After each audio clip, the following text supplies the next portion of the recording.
So here we are. We have swapped the whole hydraulic system for the convertible top end, this SSR. To give you an idea about the time frame and the circumstances, top hydraulics does not work on cars. None of us have worked on an SSR before. We have filmed the whole swapping of the hydraulics, and still the complete swap of the hydraulic system took us less than a day.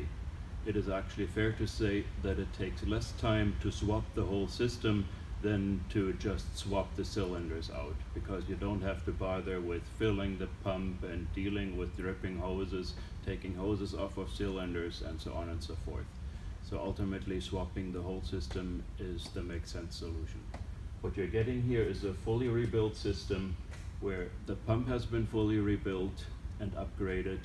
The hoses are new, thicker, better material.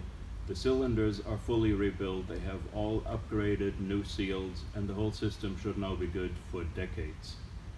Thanks for watching.